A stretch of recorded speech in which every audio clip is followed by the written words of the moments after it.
Oiê, eu sou a Elo, eu tenho 16 anos, sou vegana e nesse vídeo eu vou contar um pouquinho pra vocês a minha história de superação do transtorno alimentar anorexia nervosa. Eu comecei a ter os primeiros sintomas, eu era bem novinha, eu tinha mais ou menos uns 11, 12 anos. E o principal gatilho que me fez a ter essa preocupação excessiva foi, querendo ou não, o uso da internet e eu me comparar constantemente em busca do corpo perfeito que eu via no Instagram.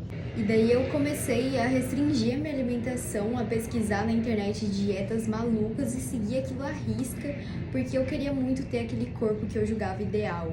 E eu comecei também a fazer atividades físicas para poder compensar tudo que eu comia e gastar todas as calorias.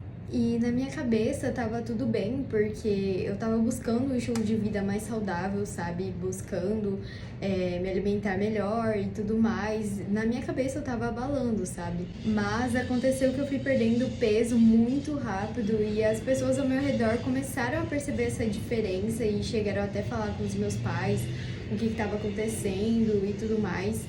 E ninguém sabia, eu não fazia a menor ideia do que é um transtorno alimentar, eu nem imaginava, mas podia notar assim claramente a diferença do meu corpo. Eu tava emagrecendo cada vez mais rápido e ficando assim, vamos dizer, mais fraca, sabe? E eu continuei nesse estilo de vida achando que tava me fazendo bem, mas com o tempo foi virando uma bola de neve. Eu comecei a ficar obcecada por fazer atividade física, por querer controlar tudo que eu comia, querer contar as calorias. E eu fui perdendo cada vez mais peso e fiquei muito fraca, assim. Eu cheguei a ter alguns episódios de quase desmaiar na escola, passei mal e tudo mais.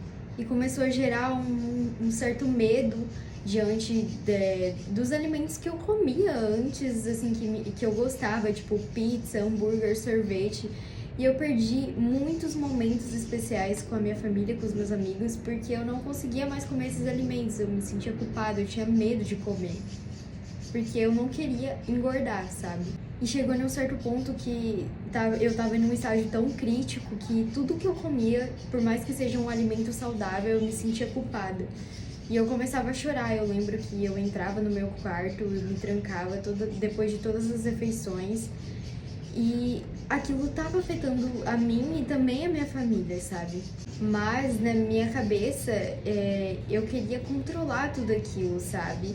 Eu queria esconder, eu não queria que as outras pessoas soubessem, né, desse sentimento que eu tava ali em relação à alimentação, em relação ao meu corpo. E eu fui percebendo que eu não tava mais conseguindo controlar esses sentimentos ruins, estava me fazendo muito mal. E eu senti que eu precisava de ajuda, sabe? Que eu não tava realmente conseguindo mais lidar. Pequenas emoções, assim, coisas simples eu já não tava conseguindo mais resolver, porque aquilo realmente estava afetando tanto a minha vida social, quanto o meu estado físico, psicologicamente. E daí eu resolvi pedir ajuda para os meus pais e logo depois, no mesmo dia, eles me levaram num psicólogo, inclusive foi bem urgente, assim, e eu fui encaminhada para um psiquiatra e fui diagnosticada com anorexia e um quadro de depressão e ansiedade. E daí a gente começou o tratamento para mim me recuperar e tudo mais. E assim, gente, não foi nada fácil, querendo ou não, eu ainda tenho alguns pensamentos sabotadores, mas o que me motiva a continuar lutando é a causa do veganismo e que eu passei a entender que eu precisava estar bem para lutar nessas causas que eu acredito, para ajudar os animais. E essa é um pouquinho da minha história, brevemente, sobre transtornos alimentares. Eu espero que você tenha gostado do vídeo e que motive de alguma forma você a olhar mais para dentro de você, se amar, para depois você conseguir abraçar essas causas incríveis e fazer esse ativismo também. E eu peço a ajuda de vocês para compartilhar esse vídeo, porque infelizmente hoje em dia existem muitos casos de transtornos alimentares e eu quero ajudar essas pessoas também. E é isso, gente. Um beijo.